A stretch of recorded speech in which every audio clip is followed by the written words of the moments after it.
पोछही काहे पसीना ओढ़निया से होई जइतो गंदा गे पोछही काहे पसीना ओढ़निया से होई जइतो गंदा गे चले पतर की तोरा पिलइबो कोको कोला ठंडा गे चले पतर की तोरा पिलइबो कोको कोला ठंडा गे अगे पोछही काहे पसीना ओढ़निया से होई जइतो गंदा गे पोछही काहे पसीना ओढ़निया से होई जइतो गंदा गे अगे चले पतर की तोरा पिलइबो ठंडा गे चले पतर की तोरा पिलइबो कोको कोला ठंडा गे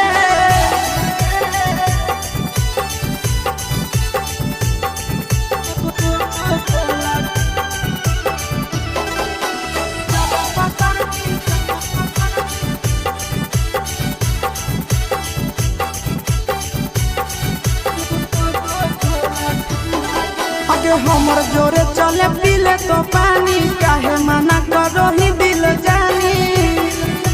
हे गे पतर की हमर जोरे चले पीले तो पानी काहे मना करो ही दिल जानी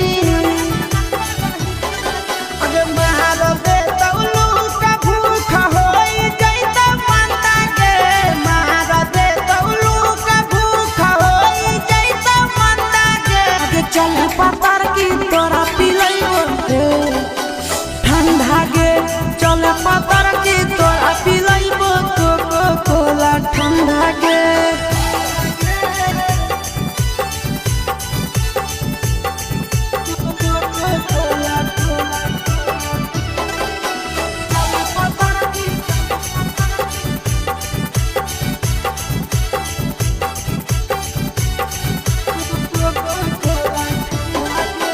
कहो नंदन मानिले बात गे देतो यसी सवा पेप्सी सवा गे